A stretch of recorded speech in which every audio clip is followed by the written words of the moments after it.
So how are you going to utilize these hobbies or your extra co-curricular activities? What was the aim of Nipun? What do you understand by classroom? Suppose that there is a child in your classroom who used to eat the tiffins of others. So how are you going to manage this kind of a situation? But there are some areas where you can do a little bit improvement.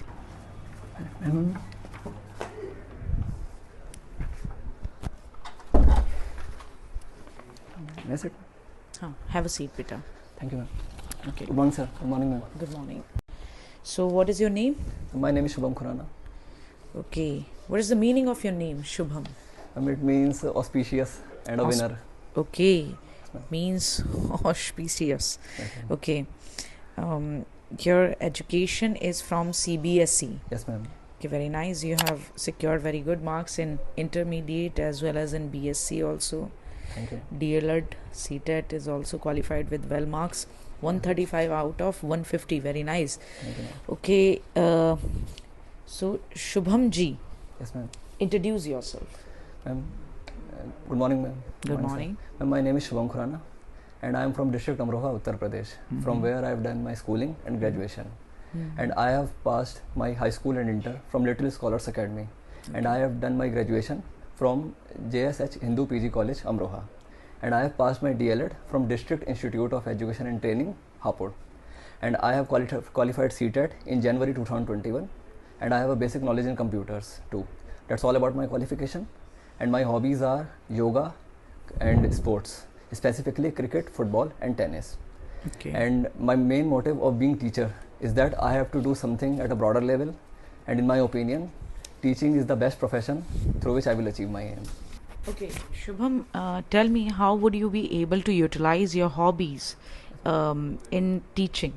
Like, as you like to play cricket, Yes, you ma'am. have told football and others. Yoga has also been mentioned by you. So how are you going to utilize these hobbies or your extra co-curricular activities in the betterment of the campus Yes, ma'am. or the students? Ma'am, through sports, I will inculcate the moral ethics in students. And Like I yes. also use in activities like that. Through cricket scorecard, I will teach students the concept of addition and numbers. Very good. And ma'am और भी activities मैं generate कर सकता हूँ. Like yes. Yes ma'am like मैं numbers और addition में maths में मैम ज़्यादा इसका कंसेप्ट यूज़ हो सकता है. जैसे And एक दो बताइए जो भी आपको समझ में आ रहे हैं उस समय.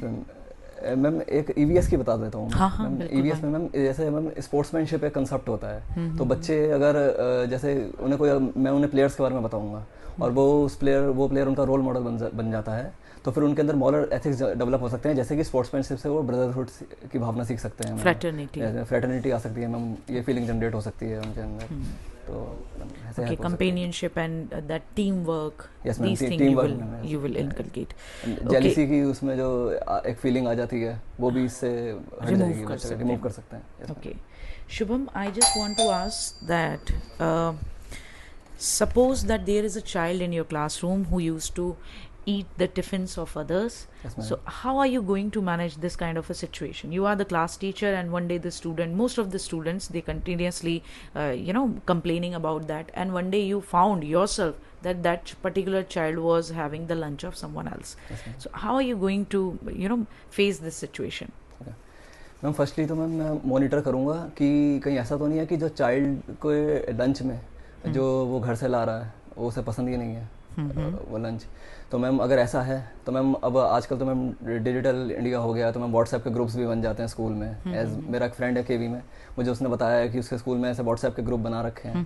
तो जिसमें हम पेरेंट्स से इशूज़ अपने डिस्कस कर सकते हैं. बिल्कुल. तो मैं उस व्हाट्सएप ग्रुप पे मैं डिस्कस कर सकता हूँ कि अगर कोई किसी के लंच में ऐसे पसंद नहीं आ रहा है तो मैं उन्हें कह सकता हूँ कि ऐसा लंच भेजें जो वो लाइक करे.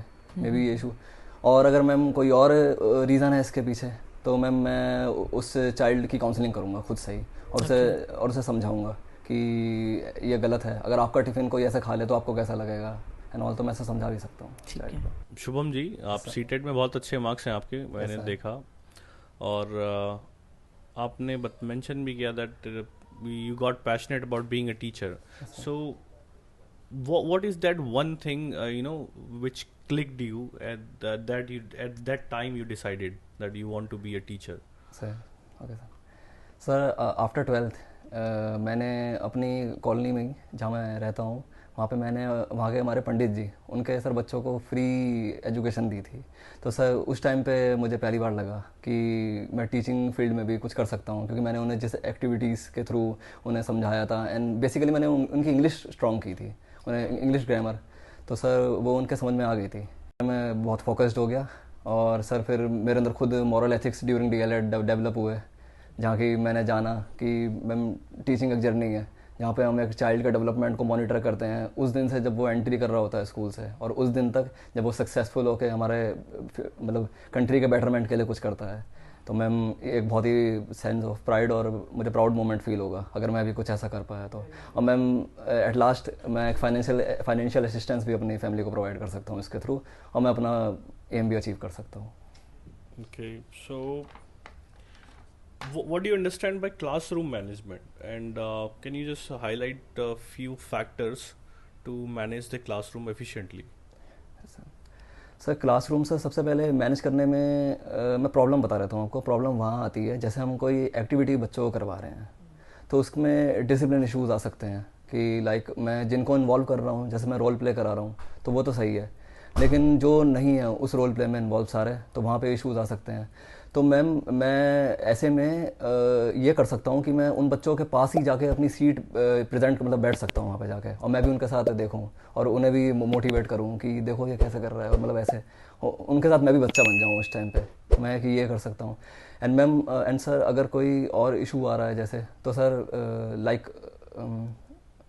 लाइक डिसिप्लिन इशू आ रहा है, फ्यू स्टूडेंट्स जो है मिसबिहेव कर रहे हैं क्लास में, तो उन्हें स्टेज प्रेजेंट करूँगा मैं। जैसे उनको कोई रोल प्ले दे सकता हूँ, जैसे कि हमारे फ्रीडम फाइटर्स होते हैं तो उनका कोई रोल प्ले करवा लूँगा एंड उनसे मॉरल एथिक्स भी डेवलप होंगे। और मैं उन्हें कोई फेमस लाइंस जो मेरी खुद की बनाई हुई होंगी, जैसे कि मैंने जब मैं डीएलएड की ट्रेनिंग कर रहा था तो मैं वहाँ पे जब क्लासरूम में एंटर करता था तो मैं सबसे पहले बच्चों से ये बुलवाता था कि India is my country and I can do anything for my country, ये चीज़ मैं बुलवाता था। और ये मैंने उनके साथ भी करी है। मैं एंट्री लेने के बाद जो कोई जैसे इनडिसिप्लिन बिहेवियर शो करते थे, तो मुझे अभी भी याद है एक सूरज नाम का बच्चा था, मैंने उसको बुलाया था जहाँ पे अपनी सीट पे, एंड मैंने कहा था कि मैं पीछे डेट और क्लास एंड पीरियड लिख रहा हूँ और इतने सूरज वो रिपीट कराएगा जो मैं रोज़ रिपीट कराता हूँ। तो ऐसे मैं ये भी करता था मैं activities. What's the full form of Nipun? National Initiative for Proficiency in Understanding Numbers. Okay. So No problem.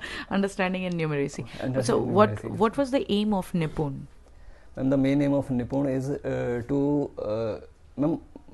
is to give education to the pre-primary school ma'am, before primary schools जो मैम अब तक जो है किसी भी एनईपीज़ में भी discuss नहीं किया जाता था। लाइक बिफोर फर्स्ट क्लास बच्चों को जो एजुकेशन प्रोवाइड की जानी चाहिए, तो मैम वो सब नहीं जो प्रोवाइड की जा रही थी, तो वो अब निपुण के थ्रू ये इनिशिएटिव और इसी पे सबसे ज़्यादा फोकस किया गया है हमारी एनईपी 2020 में भी। Okay. A child is very expressive at home, but not at school. Or you can just think that vice versa is there. A child is very expressive at school, but not at home. Then, being a class teacher, what will be your role? Ma'am अगर वो school में expressive है, then ma'am may be ऐसा हो सकता है कि यहाँ पे वो अपने पीयर्स के साथ वो खुल के अपनी बात कह पा रहा हो, एंड जो एट होम वो नहीं कह पा रहा हो सकता है उसके दोनों पेरेंट्स वर्किंग हो, तो उसे वो एटमॉस्फेयर ही नहीं मिल रहा हो पॉजिटिव जिससे वो अपनी बात कह पाए। तो मैम ऐसे में मैं उनके पेरेंट्स मीटिंग ऑर्गेनाइज जब होती है तो पेरेंट्स से मैं डिस्कस कर सकता हूँ कि आपको भी पॉजिटिव एटमॉस्फेयर बच्चों के साथ बनाना चाहिए और इनसे डिस्कस करना चाहिए कि क्या एक्टिविटीज़ हो रही है। और मैम अगर वाइस वर्सा अगर स्कूल में अगर वो नहीं बोलता है तो मैम इसमें कहीं ना कहीं एक इशू मेरा भी हो सकता है। तो मैम मैं ऐसे करूँगा कि मैं अपनी एक्टिविटीज़ में ऐसी एंगेज कराऊँगा कि मैं उससे प्रोजेक्ट वर्क करा सकता हूँ एंड मतलब एक पीयर एटमॉस्फेयर दे सकता हूँ उसको, ग्रुप्स में उसकी स्टडी करा सकता हूँ इनकलकेट, ताकि वो और बच्चों के साथ अपनी बातें करे एंड फ्रीली फील करे, एंड मैं भी उससे पर्सनली काउंसलिंग कर सकता हूँ ताकि वो मेरे साथ भी थोड़ा फ्रीली बातचीत कर सके। But when you was counseling to that child, you found that was not you. The reason is not you. You are his favorite teacher. There is some other teacher of mathematics or science. They are very rude to him in the classroom, and now he has a fear. And somewhere he started to feel that if I'll speak in the classroom, or if ma'am and sir came to know that I was talking to the students, but now I was not able to answer in the classroom when they were asking me the question, then they will scold me. So that's why he started to remain mum. So now what will be your role? Ma'am सबसे पहले तो मैं बच्चे की counselling करूँगा, like ऐसे कि मैं उससे कहूँगा कि जो फियर होता है वो भी अगर पॉजिटिव वे में लिया जाए तो सही रहता है, क्योंकि उससे हम मोटिवेट हो सकते हैं. एंड मैम सेकेंडली जो टीचर्स उसे स्कॉल्ड कर रहे हैं तो मैं उनसे भी बात करूँगा कि स्कॉल्डिंग मतलब ये सही तरीका नहीं है. तो अगर आपको ऐसा लगता है कि वो बच्चा नहीं सीख पा रहा है तो कहीं ना कहीं आपकी टीचिंग पेडागोजी में भी कमी हो सकती है. Could you be able to speak like that to your colleagues?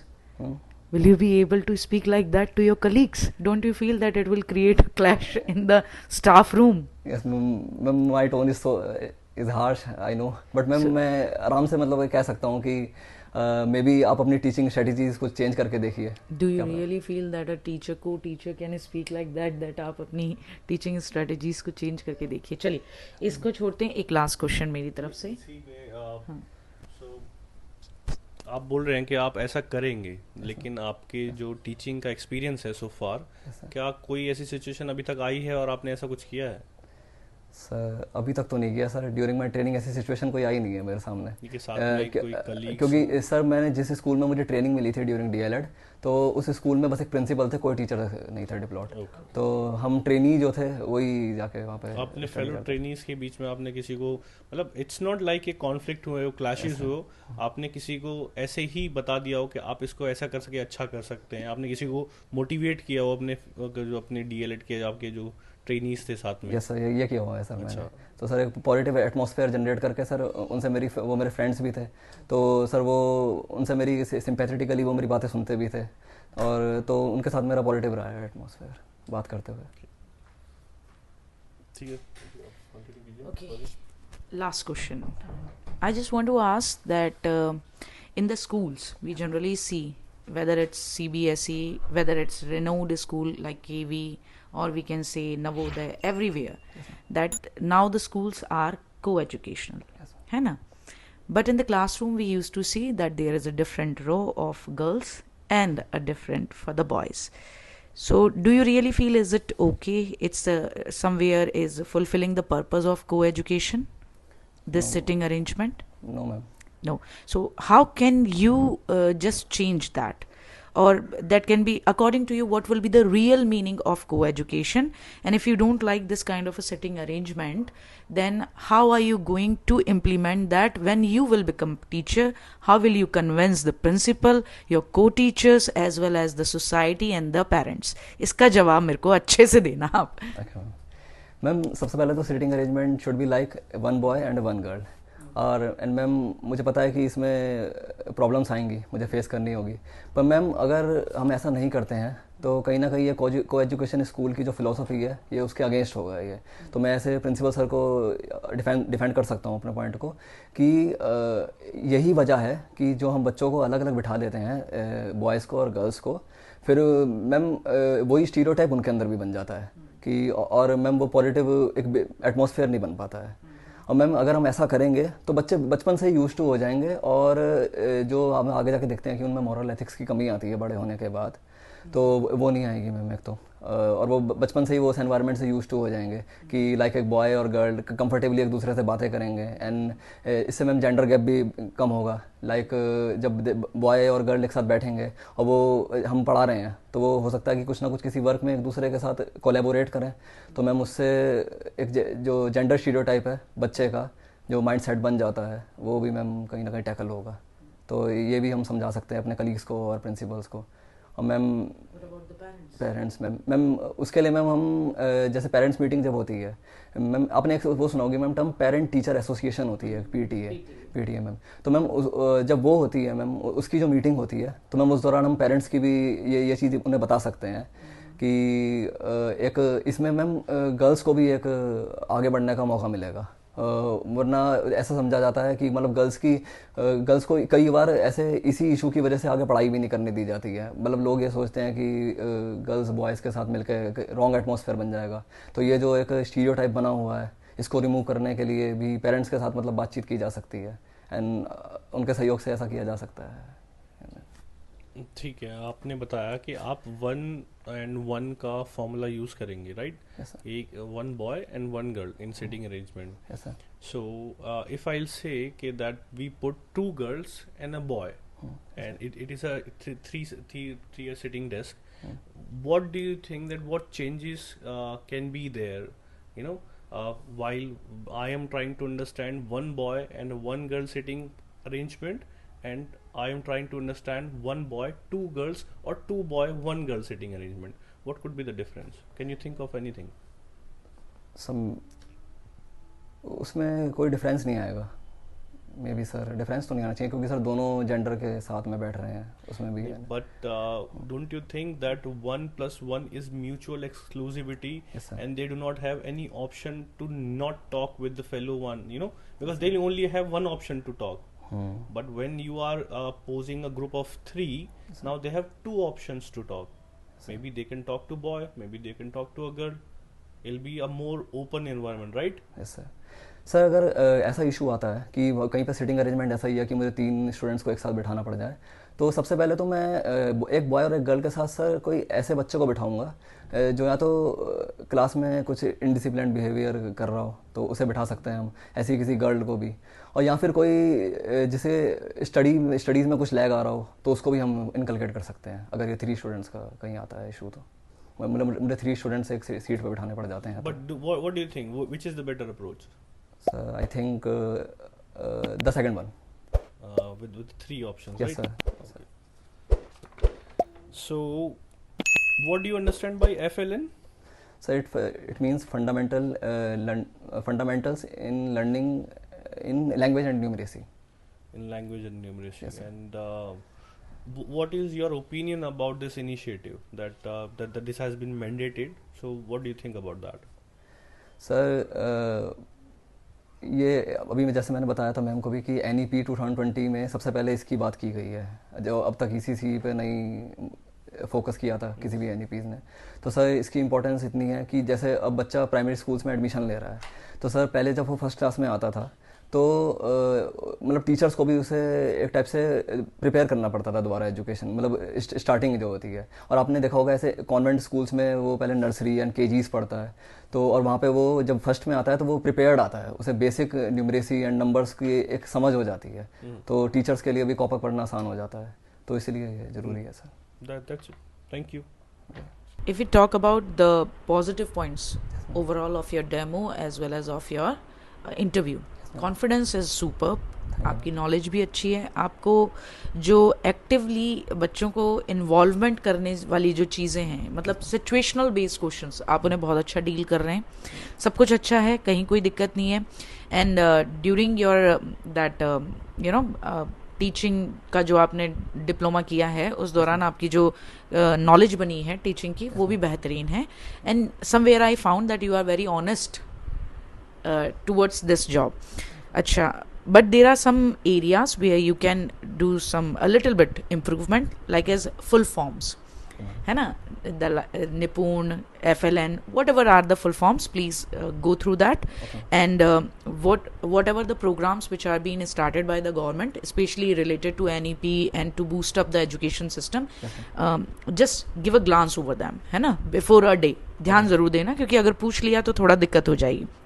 Second, in demo, I must like to say that you have to prepare the content, like as in EVS from 3rd to 5th onward, 1 chapter from each class must be prepared according to demo, means to say all the activities, introductory questions, how are you going to start that topic, how are you going to finish that, वो एक chapter होना चाहिए, है ना। और others must be you know given a glance by you, ताकि अगर by chance आपकी पसंद का टॉपिक नहीं हुआ तो भी आप उसको अच्छे से डील कर जाओगे। तो बस ये करना है। रेस्ट आपका डेमो बहुत ऑसम है, इन्वॉल्वमेंट बहुत अच्छा है, आप अच्छा मुस्कुराते हो, बेहतरीन काम करते हो, वेरी गुड। Thank you.